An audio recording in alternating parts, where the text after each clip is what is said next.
Hello everybody. This is the Visual Studio demo part of Namespaces, Classes and Objects. So in my last video, I taught you about namespaces, classes and objects. In this video, we are just going to do the Visual Studio demo. I'm just going to show you the Visual Studio demo of about namespaces, classes and objects. So now we'll just take a quick view of what I'm going to show you in this video. First, I will show you about declaring namespaces, then classes, instance classes, fields, methods, objects, static classes, and about how all the members inside a static class must be static or else there'll be an error, and how you can access a static class. So now I'll just quickly fire up Visual Studio. So here I fired up Visual Studio and I've created a solution, and inside that solution I have two projects. One is a console application and the other is a class library. So our core logic will be in the class library, and inside the console we'll just call the class. We'll just access the class in here. So just like that. First, we will start saying the user to type in the first number. So now what our program will do is it will add two numbers. So first, like I said, we'll say the user to type in two numbers. So in order to do that, CW tab, and we don't want right line, we just want right, and you will already know the difference of console or right line and right if you have watched one of my videos on how a console application works. And if you have not watched that video, I will strongly recommend you to go watch that video. The link will be down in the description below. So enter your first number,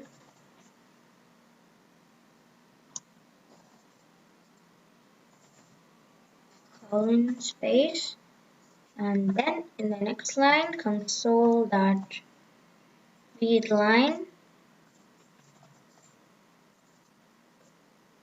bracket semicolon. So as I said in my videos on my video of how a console application works, there you can create your first console application using C#. So there I even explain how console or read line works. So I'll just briefly explain how console or read line works. So console or read line basically enables the user to type in some value on the console.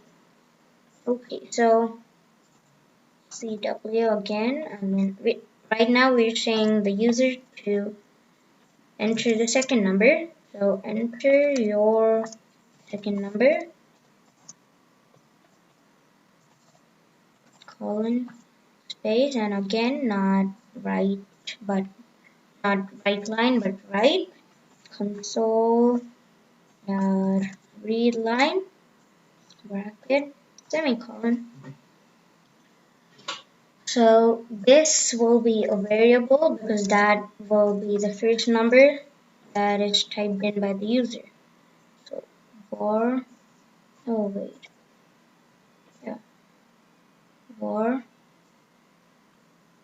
and then variable name, I'm sorry, first number,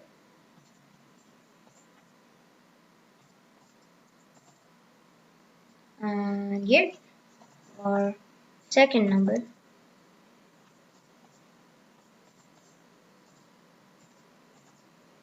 equal to console.read line. Okay, so now let's check out how our program looks on the console. The shortcut to run your program is Ctrl plus F5.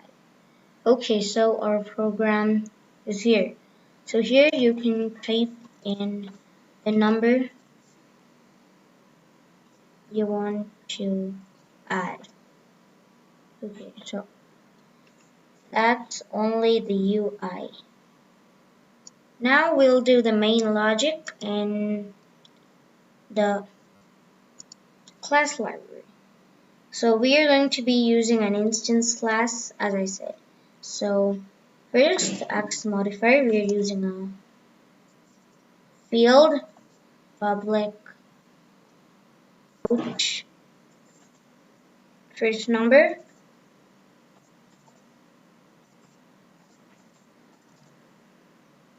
semicolon, and then public float second number, semicolon, and then in the next line I'll create a method. So public void, that is a return type, public void, and then the name of the method. I'll call it add bracket, that is for passing the parameters, and then curly bracket. So inside this I'll declare a variable that's called result, var result equal to first number plus second number,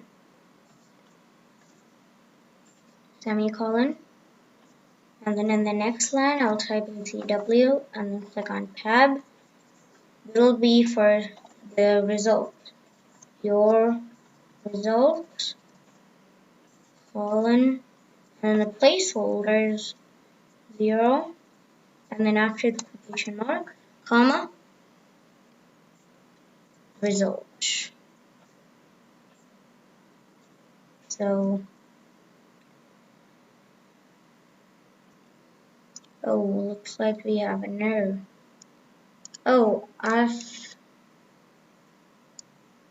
put the class name and method name the same, so I'll call this add two numbers from now on.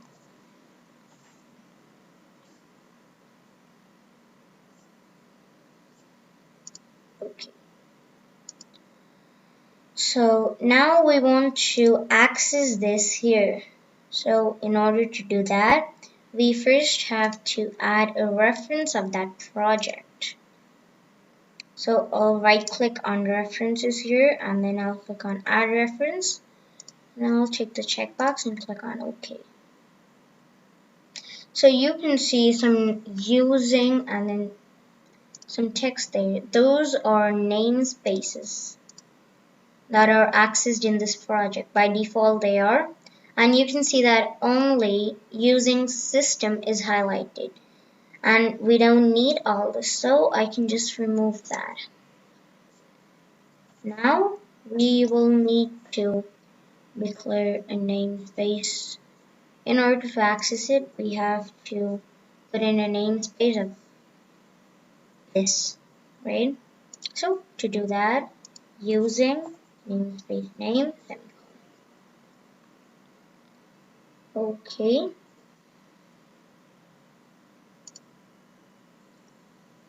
Now I will create an object.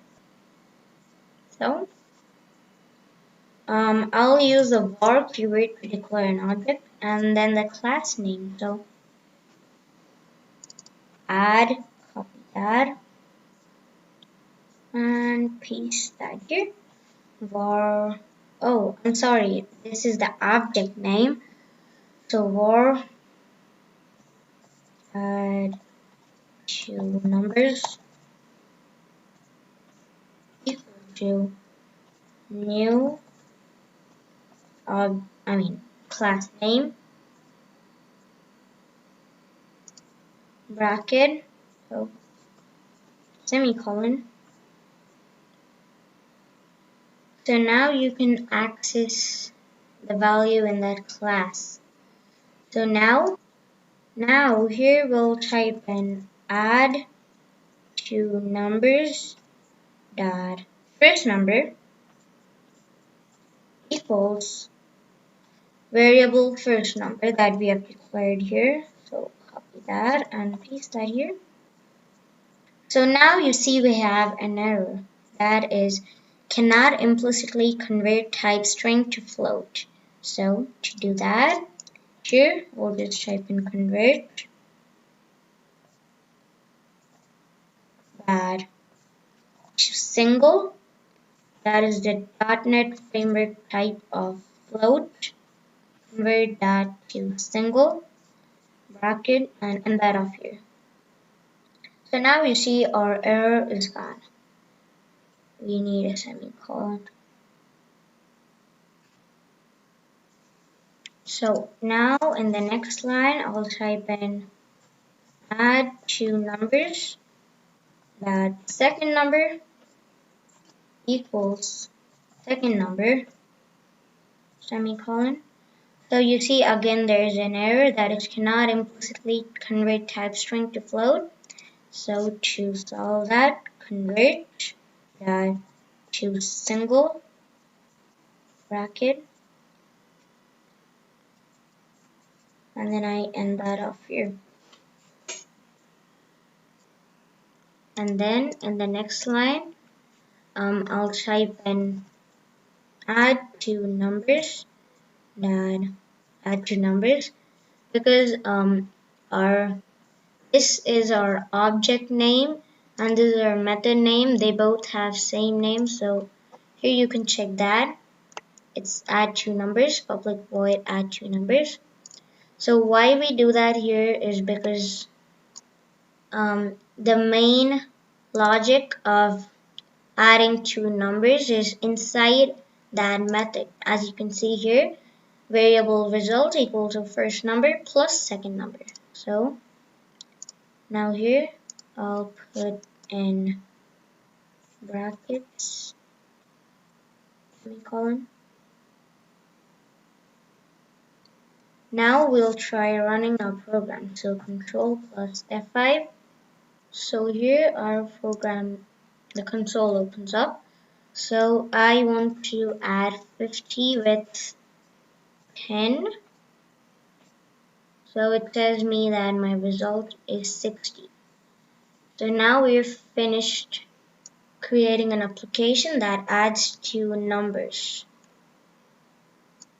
Now we can do the same thing using method parameters instead of using fields. So here I'll go to my class library and I'll just comment these two, Control KC. And now here we have to pass some parameters. That'll be float first number, comma, float second number.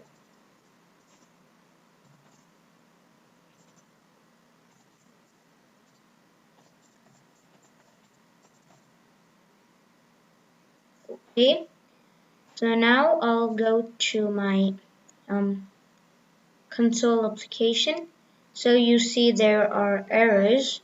So this was what we did with the field. So this two I'll comment with Control KC. And here there's an error because we have not passed parameters. So to do that, inside those brackets, I'll type in first number, that is a variable first number, comma second number. So now you see that the error is gone. Now let's try running our program. Control F5. So the console opens. So I'll again add 50 by 10. So it tells me that my result is 60. So now we're going to do the same thing using a static class. So I'll go to my class library and instead of this public class add, I'll add the static keyword and you can see an error come here because we have not added the static class and we have not added the static keyword here, and the class that we have created is a static class. So this is the error that I said. It says that add two numbers cannot declare an instance member inside a static class. So to correct that, here I'll type in the static keyword. So the error is gone. Now I'll go to my console application. So you see here too there is an error.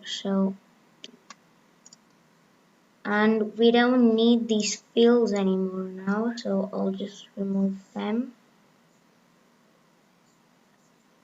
And we don't need this object to access our static class. So here you can see that there is an error. So to correct that, I'll go to my class library. And as I said, to access a static class, you have to put in class name dot method name. So here I'll put in the class name, and this is our method name. So now again I'll run my program, and the console opens. So my first number again 50 and 10. So it tells me that my result is 60. So here it is proven that you can do the same thing using an instance class and a static class. And if you want, you can even do the same thing with a static class with a field, like the same like how I did using an instance class, and you just need to add in the static keyword. I will discuss about the disadvantages and advantages of using a static class and about garbage collector in a later video. So that's it for this video, guys. If you like this video, don't forget to like and share this video. Please subscribe to my channel for more. Goodbye till the next video.